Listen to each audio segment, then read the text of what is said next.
नमस्कार मेरे प्यारे छात्रों एवं छात्राओं, मैं अरविंद सर बेसिक क्लास में आपको स्वागत करता हूं।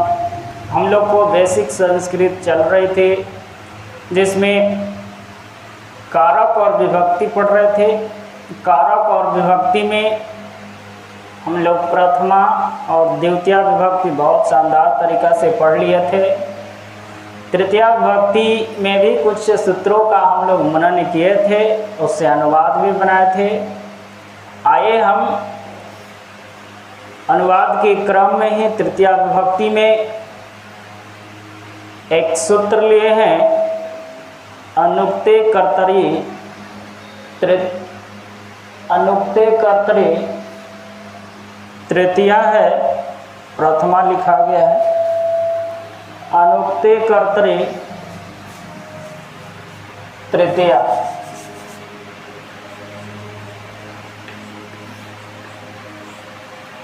अनुक्ते कर्तरी तृतीया। अनुक्ते क्या होता है, उक्ते क्या होता है। उक्ते कर्मण, उक्ते कर्तरी प्रथमा जो है हम लोग प्रथमा विभक्ति में पढ़े थे। अनुक्ते कर्तरी तृतीया तृतीया विभक्ति में पढ़ते। इसके बारे में थोड़ा सा समझने का प्रयास करेंगे। उसके पहले हम पिछले वीडियो में इतंभूत लक्षणे में मैं देख रहा था, तो उसमें थोड़ा सा हमसे मिस्टेक हुई है। तो आप अगर नोट्स बना रहे हैं तो थोड़ा सा सुधार करने का प्रयास करेंगे। जैसे हमने बताया था कि जटाभि तापसा, जटाभि तापसा, जटाओं से तपस्वी प्रतीत होते हैं। तो जटाभि तापसः वहाँ पे न लिख करके हम जटाभि तापसः अस्थि किए हैं, तो उसको आप सुधार कर लीजिएगा। वाक्य में जटाभि तापसः कर लीजिएगा। मुनि है ऐसे कि जटाभि मुनि, जटाओं से मुनि प्रतीत होते हैं, तो वहाँ पे सुधार करने की आवश्यकता है। जटाओं से तपस्वी प्रतीत होते हैं, सुधार कर लीजिएगा। ऐसे इसमें अस्थि का प्रयोग हम ज़्यादातर नहीं लगा पाएंगे, क्योंकि किताबों में इसी तरह से आपको मिलेंगे। अगर अस्थि सतह संति का प्रयोग करते हैं तो इसमें संति का प्रयोग कीजिएगा, चूँकि जटावे बहुवचन है। तो एक और हम देख रहे थे वीडियो में, उसमें भी थोड़ी सी हमसे मिस्टेक हुई थी। आपको सह साकम सार्वम समम शब्दों के योग्य में तृतीया विभक्ति लगती है, जिसमें मैंने बताया था कि भरत बाघ से खेलते थे तो वहाँ सिंह कर दिए थे, इसलिए वहाँ पे ऐसे हम व्याघ्रेण लिखे हैं, पर वहाँ पे आप बाघ कर लीजिएगा, क्योंकि सिंह का मीनिंग अलग होता है, वहाँ पे व्याघ्रेण बाघ है। और एक और में हम सुधार करने का एक और हम देख रहे थे, उसमें भी आपको बता दे रहे हैं, उसमें भी सुधार कर लीजिएगा। एक जगह हमने सहयुक्ते अप्रधाने सूत्र में बता रहे थे शिकारी बाण से मृग को मारता है, तो उसमें हम शिकारी के जगह व्याघ कर दिए थे, व्याघ किए हैं, जबकि गलत है। व्याध होता है, ध व्याध मीन्स होता है शिकारी, जिसको व्याधा हम लोग बोलते हैं।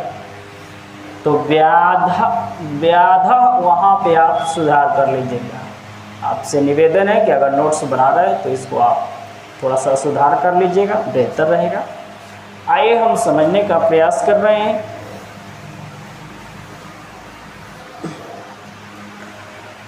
अनुक्ते कर्तरी तृतीया कर्मवाच्य और भाववाच्य में तृतीया विभक्ति लगती है।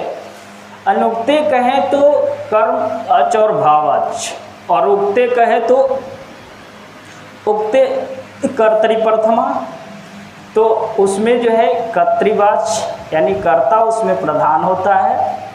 लेकिन इसमें कर्म और भाववाच्य, जैसे हम कर्मवाच्य और भाववाच्य समझने के पहले हम वाच्य को लिए हैं। जब तक कि वाच्य आप समझिएगा नहीं तो इसको आप समझ नहीं पाइएगा, इसीलिए वाच्य को लिए हैं। तो मोटा मोटी हिसाब से थोड़ा सा समझ लेंगे। वाच्य ऐसे 3 प्रकार के होते हैं, कर्तृवाच्य, कर्मवाच्य और भाववाच्य।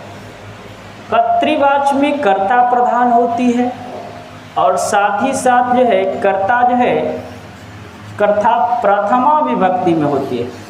किस विभक्ति में होती है? तो कर्ता जो है यहाँ पे प्रथमा विभक्ति में होती है। हम प्रथमा विभक्ति में बताए भी थे, उक्ते कर्तरी प्रथमा। कर्मवाच्य में कर्म की प्रधानता होती है और इसमें जो है कर्ता तृतीया विभक्ति में रहता है। भाववाच्य में वही कर्म नहीं रहता है, क्रिया रहती है, यानी क्रिया की प्रधानता होती है उसमें, और वही कर्ता जो है तृतीया विभक्ति में होती है।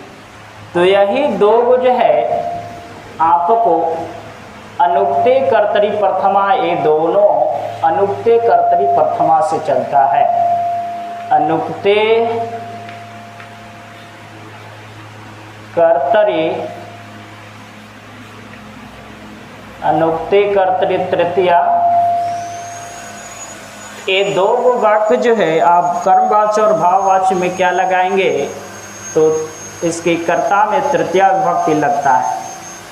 अब इसका नीचे से कुछ हम लिखे हैं, कर्मवाच्य और भाववाच्य में क्रिया का परिवर्तन जो होगा वो आपको आत्मनेपदी के समान होगा। जैसे हम लट लकार में जो है बताए थे, आत्मनेपदी में क्रिया का परिवर्तन कैसे चलता है इसका, ते इते अन्ते, से इथे द्वे, ई आवहे आम है, ऐसे। तो कुछ हम लिए हैं ताकि आपको जो है दिक्कत ना हो अनुवाद बनाने में।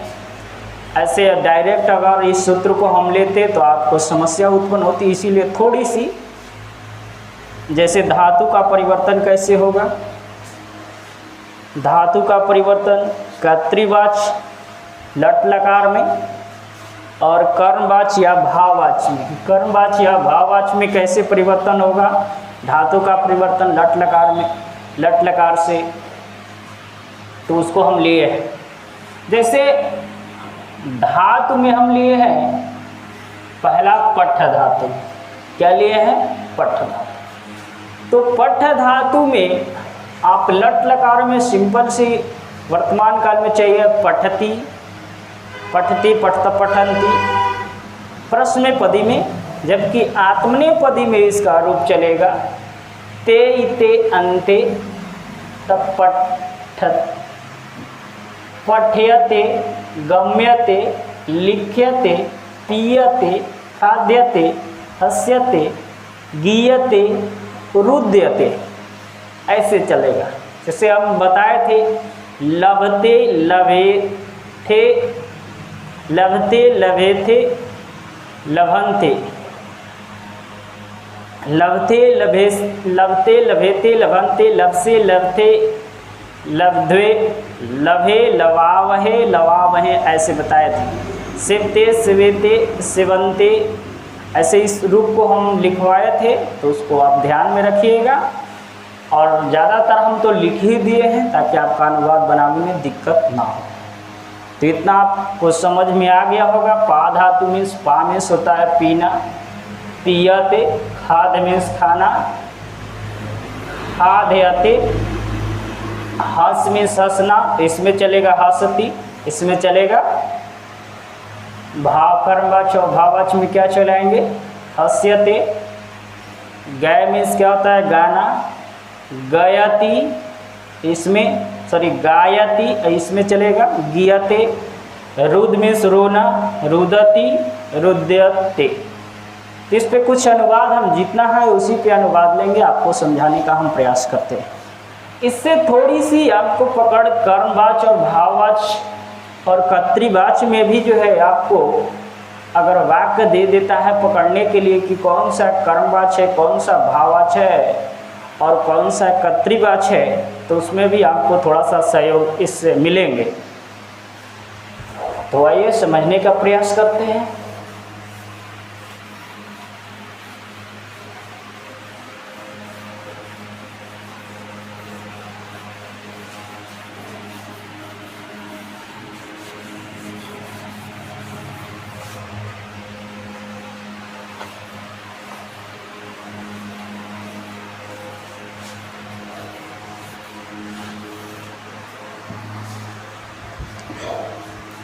यहाँ पे कर्ता हम ले रहे हैं, कर्ता को दो भागों में ले रहे हैं। कर्ता को हम यहाँ पे कितने भागों में ले रहे हैं? दो भागों में। कहें कि कर्ता को हम एक उक्ते कर्तरी प्रथमा में बताए, एक अनुक्ते कर्तरी तृतीया बता रहे हैं। तो उक्ते कर्तरी प्रथमा ये हम बता चुके हैं प्रथमा विभक्ति में। अनुक्ते कर्तरी यहाँ पे तृतीया है, ये आपको पता है। कर्तृवाच में चलता है या रहता है, एक कर्मवाच या भाववाच,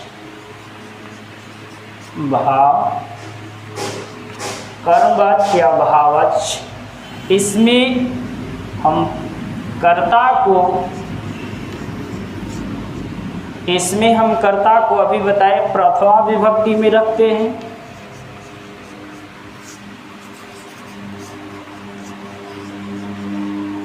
और इसमें कर्ता को हम तृतीया विभक्ति में रखते हैं। यहाँ पे विभक्ति लिखा है, तो आइए कैसे बनाते हैं अनुवाद उसके पर चर्चा हम करते हैं। और साथ ही साथ कर्मवाच, भाववाच और कर्तृवाच आपको समझ में भी आ जाएगा। इसीलिए हम लिया है इस जो है सूत्र को, ये ज़्यादा इम्पोर्टेंट हमको लगा कि अगर कर्तृवाच, कर्मवाच और भाववाच अगर हम ना पढ़ाना चाहें तो इसमें हम लपेट लेंगे। इसी से जो है कर्मवाच और भाववाच को भी आपको पता लग जाएगा, कर्तृवाच का भी पता लगेगा, तो ये समस्या भी दूर हो जाएगी। यानी कहें तो एक अलग से एक टॉपिक ना पढ़ा करके इसमें हम पढ़ा दे रहे हैं और बेहतर से अनुवाद भी बना पाएंगे आप। तो एक ले रहे हैं पठ से, राम पुस्तक पढ़ता है, राम पुस्तक पढ़ता है। इसमें चलेगा राम के द्वारा पुस्तक पढ़ा जाता है। राम के द्वारा पुस्तक पढ़ा जाता है। यहाँ सिंपल में हम प्रथमा विभक्ति कर्ता में लगाएंगे तो रामः पुस्तकम, रामः पुस्तकम, यहाँ प्रथमा विभक्ति है पुस्तक।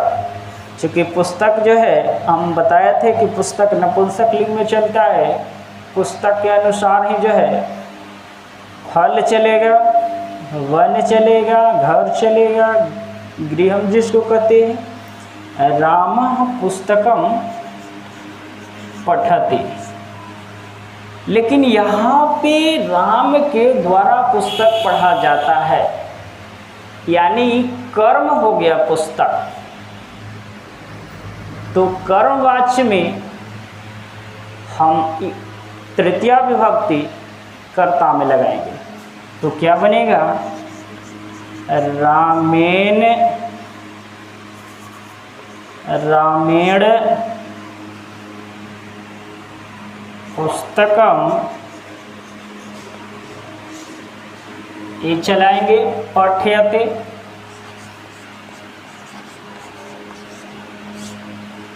तो पहला जो है हम अनुवाद लिए हैं और ये जो है कर्मवाच्य का आपको कर्मवाच्य है, चूँकि एकरा में कर्म उपस्थित है तो कर्मवाच्य है।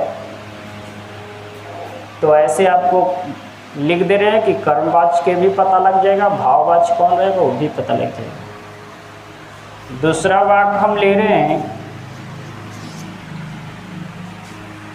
जानक, वह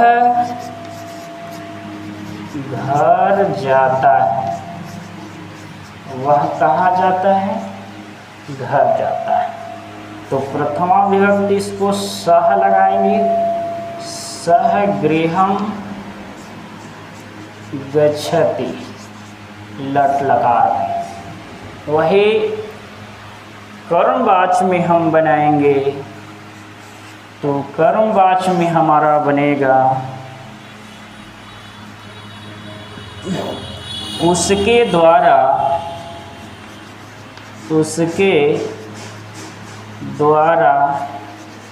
घर जाया जाता है, उसके द्वारा घर जाया जाता है। तो यहाँ सह का तृतीया विभक्ति हम लगाएंगे, सह तम तेन, सह तम तेन ऐसे चलता है। तो तेन गृहम, इसको लगाए गम्यते, गम्यते। तो इसको स्क्रीनशॉट ले लीजिए, तेन गृहम गम्यते।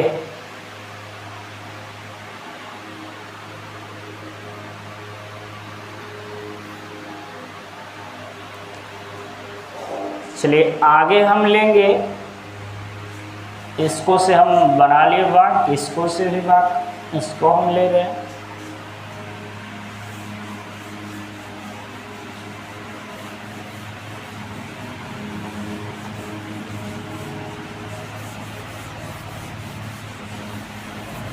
दो वो अभी हम वाक्य लिए हैं, तीसरा वाक्य हम ले रहे हैं लिखना से ले रहे। जैसे मैं पत्र लिखता,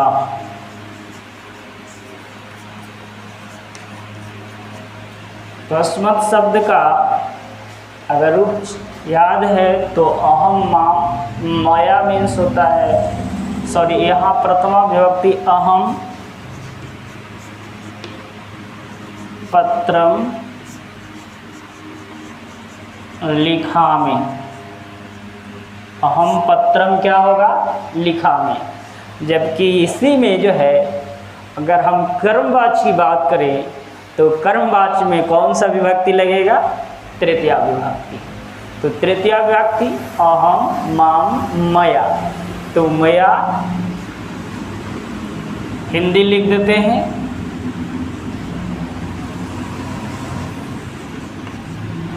मेरे द्वारा पत्र लिखा जाता है, मेरे द्वारा पत्र लिखा जाता है। तो यहाँ क्या बनाएंगे, मया पत्रम, यहाँ से उठा लीजिए लिखयते। अब कहिएगा कि सर जी यहाँ जो है अहम में ये चेंज कर रहे हैं और ये जो है चेंज आपका हो ही नहीं रहा है, यहाँ लगा रहे हैं कर्ता तृतीया, इसको उसी तरह लिख रहे हैं। तो बस यही तो समझना है, जब तक कि हम जो है कर्म को चेंज नहीं करेंगे, जब तक कि यह उसी रूप में रहेगा। इसको हम कुछ भी अगर हम लिखें, प्रथमा द्वितीय तृतीय चतुर्थी कोई भी अगर में लिखें हम, तो वह जो है चेंज नहीं होगा। कर्म जब हम चेंज करेंगे तब ये चेंज हो जाएगा। जैसे फलम फलम फलेन फलाए, फलम फलम फलेन फलाए, फलात प्लस फले है। जब फलेन हम यहाँ पे जैसे पत्रेण कहेंगे तो ये तृतीया में चला जाएगा, ते इते अंते हो जाएगा, लिखंते बन जाएगा। तो इसको समझने का प्रयास कीजिए।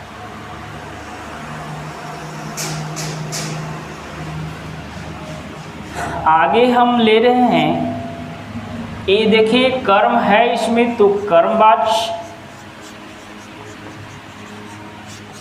आप नोट करते जाइए। अब समझ गए हैं। 2 3 पा धातु के लिख रहे हैं। बालक दूध पीता है, यहाँ पे बनाएंगे बालकः दुग्धम पीबते, और इधर बनेगा बालक के द्वारा दूध पिया जाता है। तो अब न लिख करके आप समझ गए होंगे कैसे इसको लिखा है, द्वारा द्वारा लगा के। तो डायरेक्ट हम लिखते हैं बालकेन दुग्धम पीयते, पीयते। तो इसको नोट डाउन कीजिए जल्दी। कौन सा? कर्मवाच्य। कर्म है तो कर्मवाच्य में। चलिए इसको नोट डाउन कीजिए जल्दी।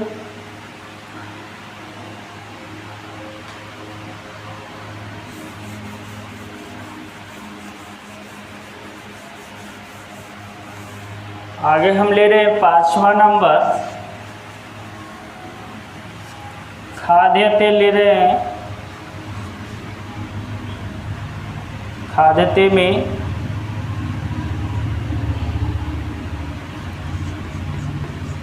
गोपाल आम खाता है।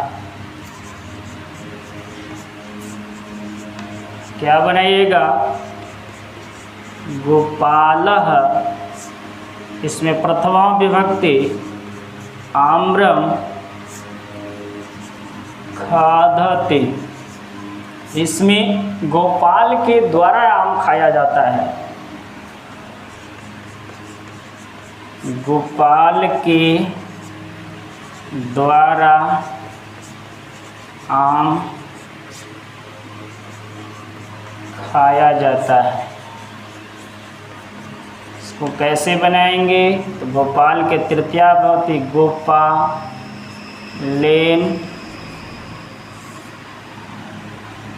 आम्रम खादते, खादते, खादते है। दिखाई उधर अगर नहीं दे रहा होगा तो यहाँ से आप समझ सकते हैं, उधर खादते लिखे हैं।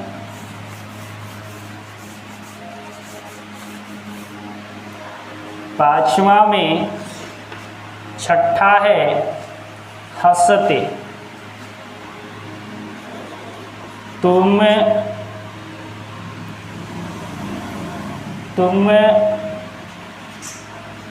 हंसते हो, तुम हंसते हो। तुम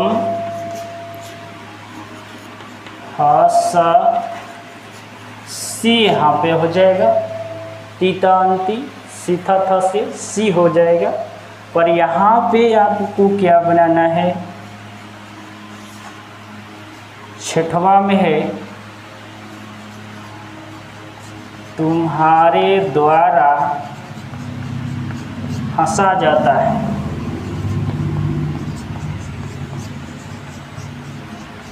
ऐसे बनेगा, तुम्हारे द्वारा हंसा जाता है। तो यहाँ पे अगर आप ट्रांसलेशन अनुवाद बनाइएगा तो युष्मत् शब्द का रूप त्वम त्वम त्वम त्वाम त्वया तुभ्यम, तो त्वम त्वाम त्वया, त्वया से त्वया हंस्यते, आधा सा हंस्यते, और ये भाववाच्य है। आपको समझ में आ रहा होगा भाववाच्य कैसे, क्योंकि यहाँ पे कर्म नहीं है तो ये कौन सा हो गया, भाववाच्य। कर्म में कर्म रहेगा, भाववाच्य में कर्म नहीं रहेगा, क्रिया रहेगा। जैसे तुम्हारे द्वारा हंसा जाता है तो यहाँ क्रिया है, यहाँ कोई कर्म नहीं है। तुम हंसते हो, यहाँ कर्म नहीं है। अगर कर्म रहेगा तो यहाँ हम कर्म लिखते, पर जो है इसमें कर्म नहीं है। ठीक, इसमें भी कर्म नहीं है, पर ये जो है हमारा कर्तृवाच्य में चलेगा। लेकिन भाववाच्य में अगर कर्म हम कर दिए तो वह कर्मवाच्य हो जाएगा, भाववाच्य नहीं होगा, क्योंकि भाववाच्य में क्रिया केवल रहेगा, कर्म नहीं।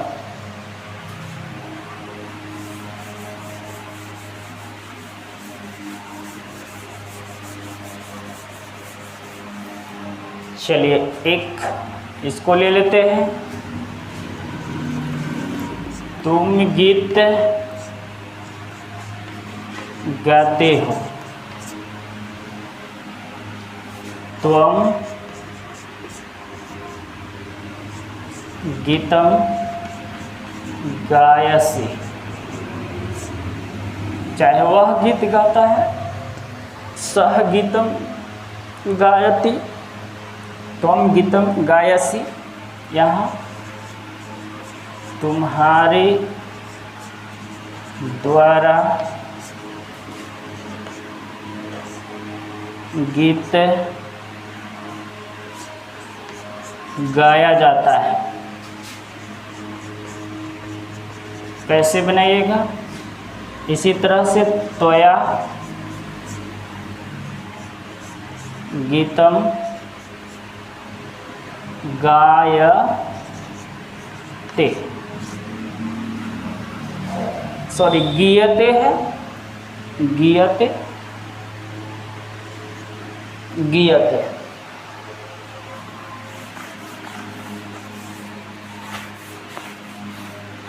अगर इसी को हम लेते बालक, चलिए इसको स्क्रीनशॉट लीजिए, मिटाते हैं।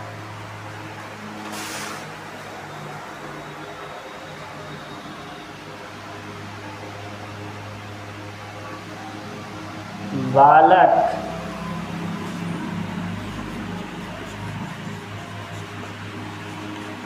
गाता है, बालकः गायति। और अगर इसमें हम लेते तो बालक के द्वारा गाया जाता है। तो कैसे बनाते,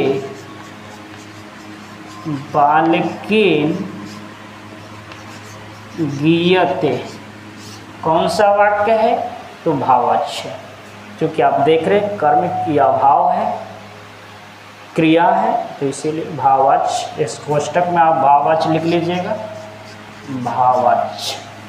तो भाववाच्य का भी वाक्य हम ले रहे हैं।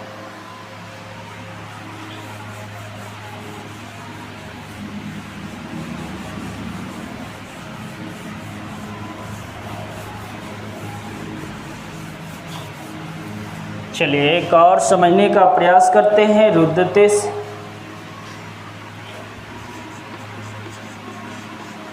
बालक रोता है, बालक के द्वारा रोया जाता है।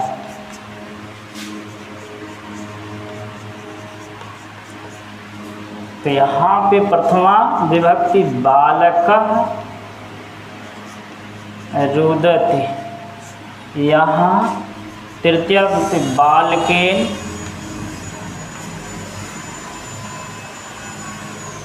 रुद्यते रुदते। तो हम आशा करते हैं कि आप समझ गए होंगे। और ये कौन सा वाक्य है? ये भाववाच्य है, भाववाच्य।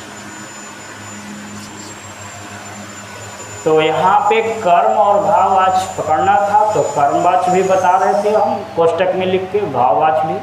तो आशा करते हैं कि आप समझ गए होंगे और शेष क्लास कर लेंगे, चूँकि ढेर समय इसी में हम ले लिए, इसलिए आगे सूत्र जो है हम बता पाएंगे, क्योंकि ज़्यादा देरी का हम वीडियो बनाते नहीं हैं, क्योंकि बच्चा जो है ऊब जाता है। इसलिए एक ही सूत्र का आप मनन कीजिएगा और मज़े से पढ़िए, नोट्स बनाइए। आपको कोई दिक्कत नहीं होगा। बहुत बहुत धन्यवाद।